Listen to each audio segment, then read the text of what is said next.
here just from a technology standpoint. I'm recording this during the weekend, and we're having cable issues here with Cox. We're having internet issues. It's like, what the heck? So I'm going to keep watching here to make sure that we don't lose this signal, or if we do, I try to pick it up here as soon as we can. The reason I say this is because it may be a multi-part piece here today on Chapter 24. I'm just letting you know I'm going to be watching this a little closer than I normally do, so we'll see how that goes. The second piece is that I want to tell you how very proud I am of you for the quiz that you guys took on Friday. You have you do have some idea because you had to find the questions to study, and it was a pain to go through there and sift through that study section on arrivals and approaches to find the questions that pertained to Chapter 23. You guys did a great job, because I know there were a couple of questions on there that might have been a little bit different.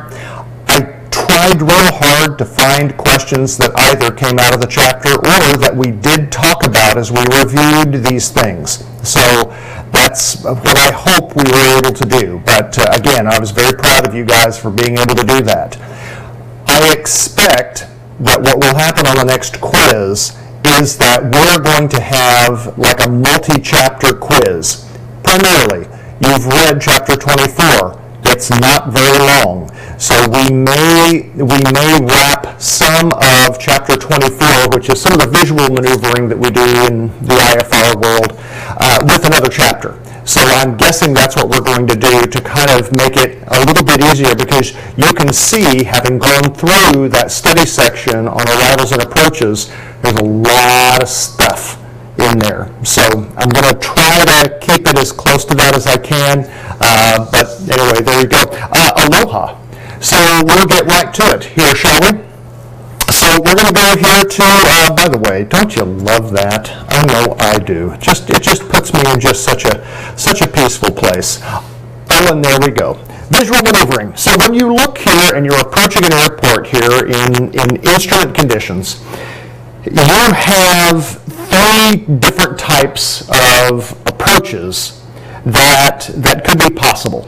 One is going to be finishing off an approach under IFR conditions, the way that we talked about here with the ILS, the VOR, the RNAV, and we'll talk about some others as we get there. It's kind of finishing that off.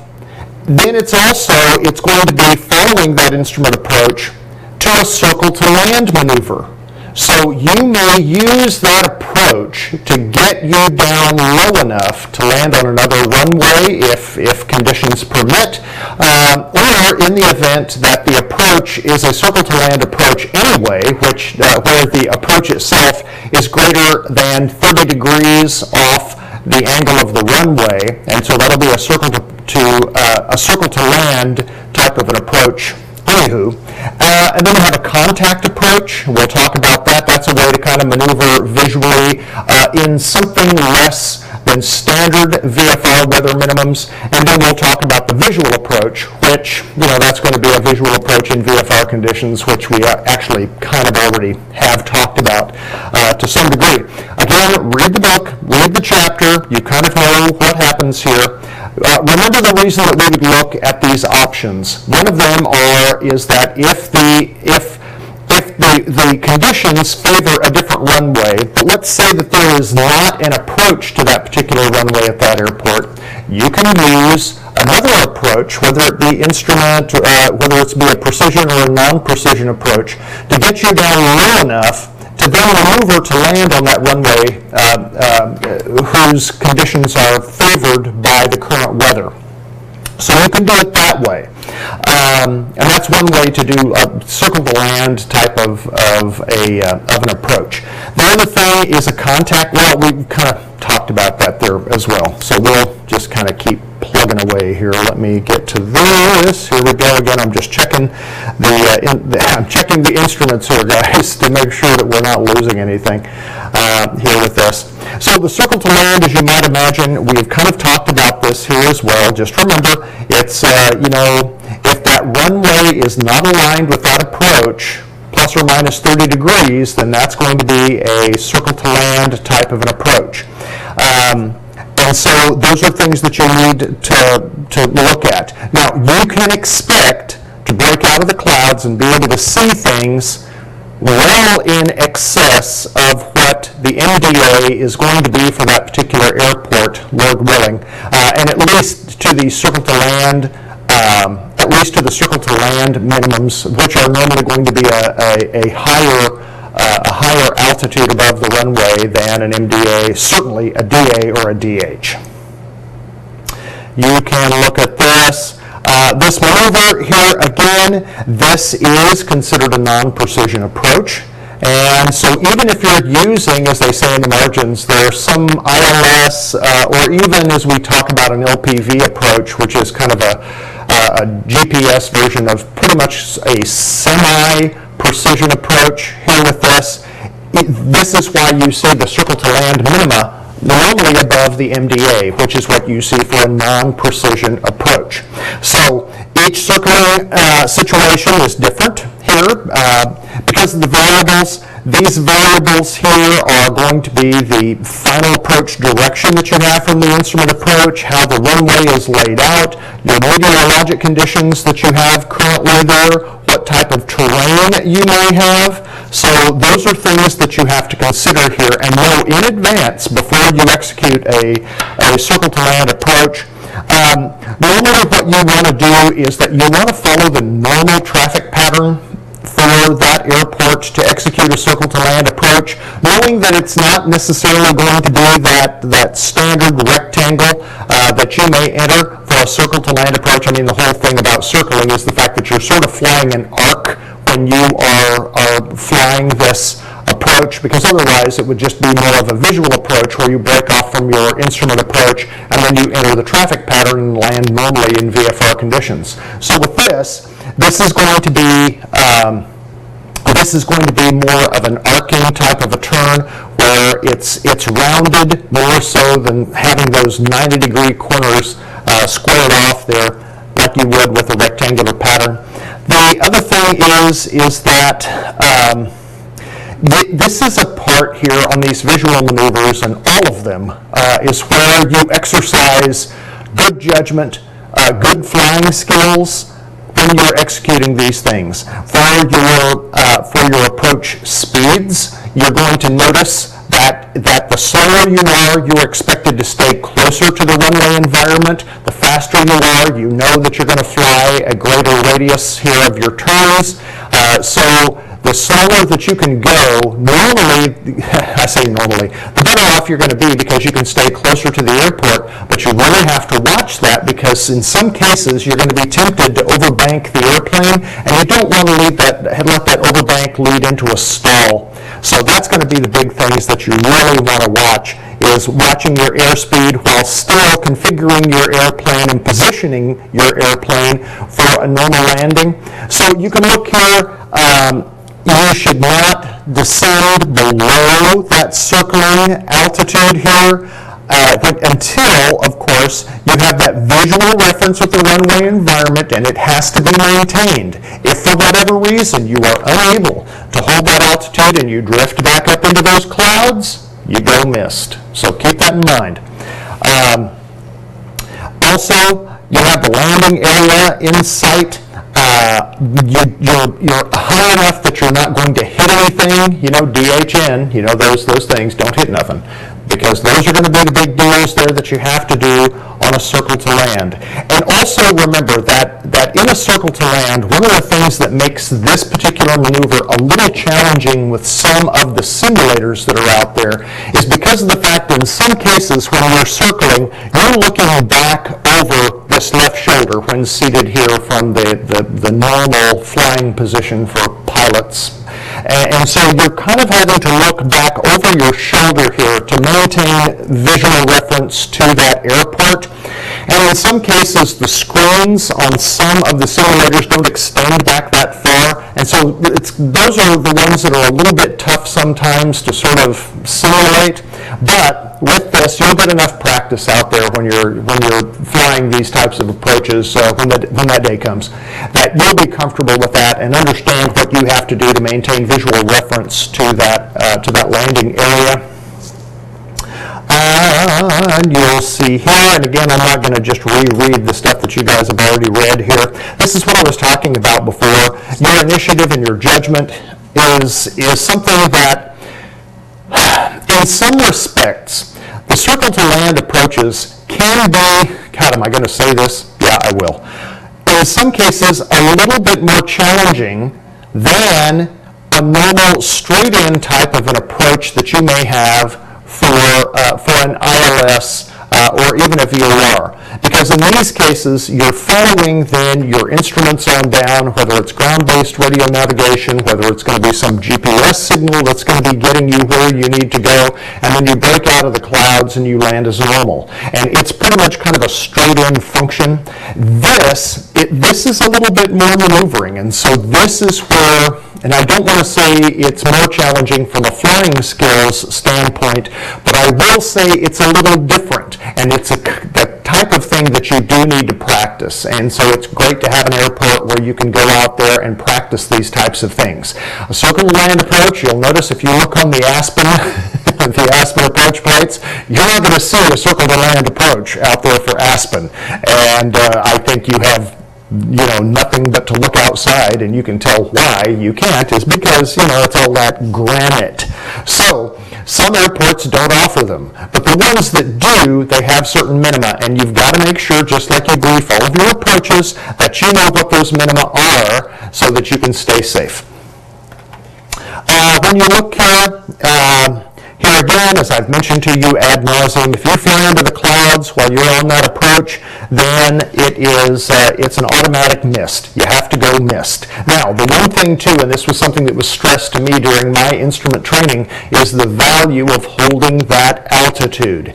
Because again, your ability to hold that altitude, hold that bank angle, and not climb or descend on that could very well mean the difference between being able to maneuver and land that airplane normally without, a whole lot of trouble versus having to fly that missed approach. So you're always set to fly the missed approach, so it's not going to be a surprise if you have to do it. However, let's think about, how we might be able to actually fly this airplane without the need to fly that missed approach. Capiche?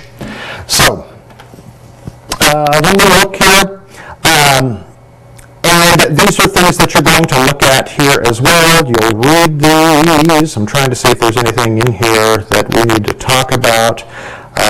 Here, the visual, remember all things visual come in statute miles, and you'll look and see what the visual minima are. Normally, you'll have greater minima, meaning you have to see a greater distance. If you have obstacles or terrain that are in the mix with those things, if it's pretty much wide open like some field out in Iowa, chances are you may have a narrower band of visual minima that you have to work with there. And I say Iowa, it can be almost any kind of a flatland area. However, the one thing that there are more and more of these things popping up out there, and normally not on airport property certainly, are going to be these wind farms. A lot of these windmills are showing up out there in these areas of flatlands, part of our country. So again, you really got to watch those and know where those are as well.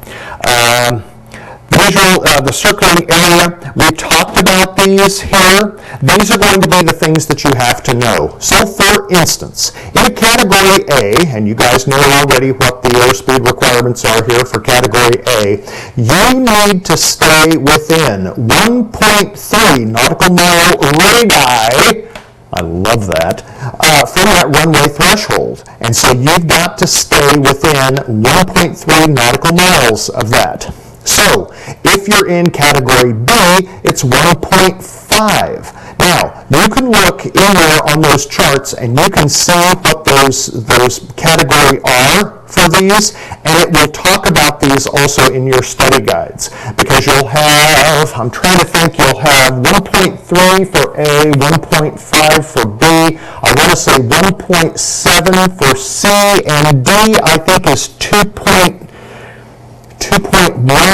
damn it, I thought maybe it was going to show it here on this. You'll need to kind of look that up. I'm pretty sure you're going to find that in big red when you look at these things, when it comes to the visual maneuvering area that you have here based on the category of your approach. And again, remember, 1.3 of stall speed in the landing configuration is going to be that which establishes the different category that you have for you to come in there into land. Sectorized visual maneuvering. Here again is that you can look at various sectors. You can see here that you may have an area that you might want to avoid while maneuvering visually with this. So whether that be a tower, whether that be a mountain, whether that be some other kind of an obstruction perhaps that you need to stay, it's going to be outlined in that approach chart, and you have to make sure that you avoid those areas. Missed approach procedure, when you're circling, you can see here kind of how that's going to go. Is that you can read where you pick up the missed approach on these when you are ascending or descending down here for this circling approach. So here you can read above that there as well. Looking. Okay, more than one direction. The other thing too is that you want to make sure that you don't get confused about where the actual mist is, because in some cases what you might do is you might wind up flying a particular direction and you may have to turn almost the opposite direction to go out and fly the mist if for whatever reason you lose sight of that runway environment, whether by just a visual thing or whether it be going back into a cloud. And so you have to fly that visual approach the way that it's laid out in that guide. So it also talks about this again. Normally, whenever you're executing a missed approach or even a go-around, we talk about the 5 C's: cram it, climb it, clean it, cool it, call it. You can go back and replay these if you want.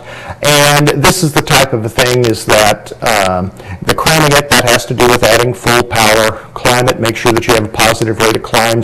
Clean it, start cleaning up your flaps. Cooling it, that means open up your cowl flaps because your engine's going to start getting hot here. And then C, call it, that's when you call the missed approach. But the big thing is, and what they're talking about here on the margins, is the fact that sometimes when people are flying, they get so hung up on actually making that radio call. Well, guess what? Aviate, navigate, communicate, ANC, in that order. Aviate. First, do not let a perfectly good airplane fall helplessly out of the sky because you were doing something else. The most important thing is flying that airplane. So that's number one. Then, navigate. Make sure it's pointed the right direction. Make sure it's going the way you want it to go, and either a positive rate of climb or descent based on the situation. Get that underway first. Then, when you have time, then you can talk. So, keep that in mind. Aviate, navigate, communicate. First, fly the airplane.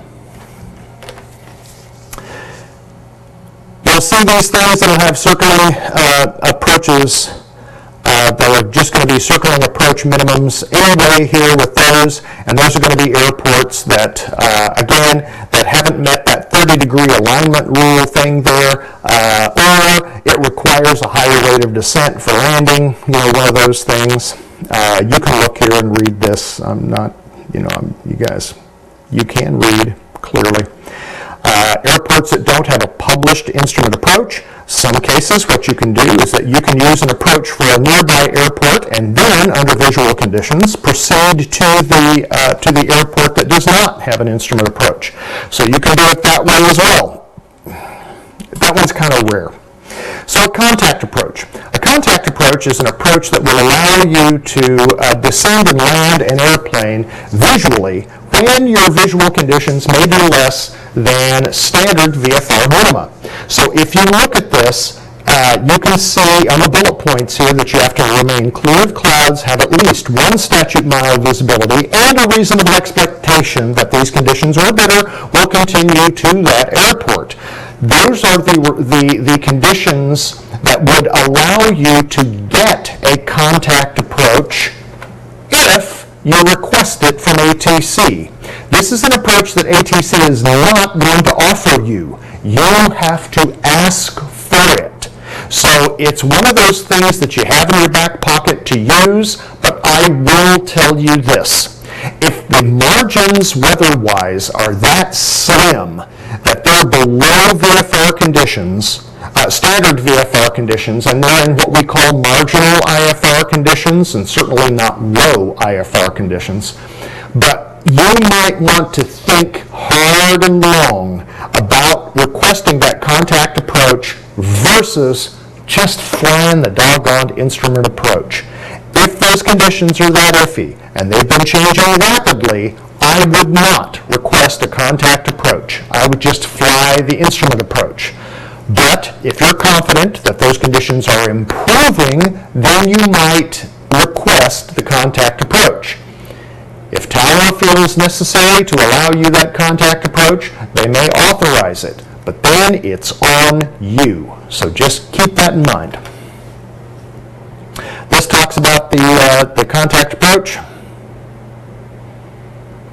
Here we go, and so there are the rules for the contact approach. Again, the biggest thing there to remember is the fact that the contact approach will not be offered by ATC. You've got to initiate the request for that.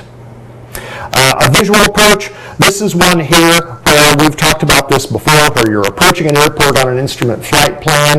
They might ask you 2 or 3 times if you have the airfield in sight, especially because of the fact that they just kind of want to turf you and move on to something else. And so again, don't give up that information quite so easily, especially if it's an airfield that you're unfamiliar with, or if you think these conditions are kind of moving around a little bit and they could become IFR, a harder IFR than perhaps in a VFR condition. So just kind of understand that you kind of are in control there a little bit on making this visual approach. But if you're confident, you know the airport, and you know that you can save yourself 7 minutes, 10 minutes on, flying way out, heckin' going, and coming back in and flying the approach, unless, of course, you need it for recency of experience.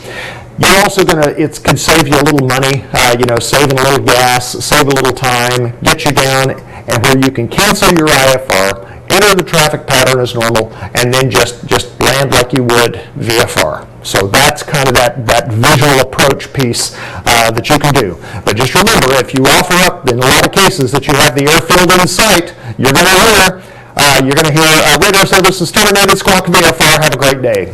Off you go. So that's kind of what will happen to you. So just keep that in mind. You don't want to give that up quite so quick. I'm sure that someone from ATC might tell you different, but there you go. So that's the visual approach. You can read that. Visual illusions. Or would you look at this? These visual illusions, oddly enough, are going to be the same visual illusions that we talked about during the private pilot portion of this and the VFR stuff. Wake turbulence, still a thing? Yep. And we still talk about it right here, so they'll still throw those things in on you right there.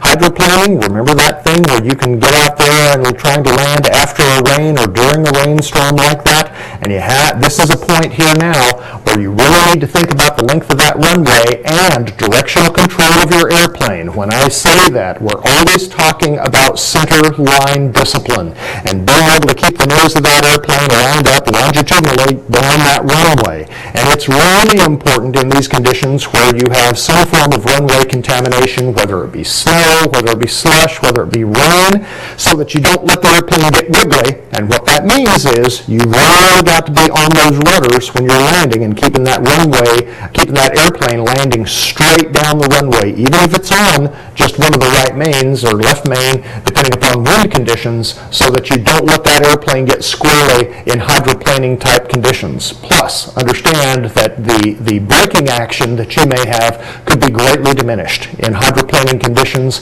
And what happens if you have one brake that decides to grab and the other one doesn't? Well, things could get entertaining in a hurry. So keep that in mind. Runway conditions, slick conditions, etc., you're going to have longer runway, and you're going to want to be very, very cautious about your braking as you're beginning to brake, because it's pretty easy for one of those wheels to lock up. Talking about that. Oh, would you look at that? We're back down at the end of chapter 24. So that's going to conclude conclude Chapter 24 here for us. Again, we're not going to have a quiz specific to Chapter 24. We're going to combine Chapter 24 with a couple of these other puppies. So just for the sake of this class. Again, guys, very proud of you on the job that you guys did on the quiz on Friday. Outstanding. Man, I was perseverating on that quiz, and you guys did a great job, so I just want to say good on you. Well done. Guys, there it is. I think we've actually kept this broadcast intact all the way through, so that's hopefully a good thing. And I will see you here as we start Chapter 25. See ya.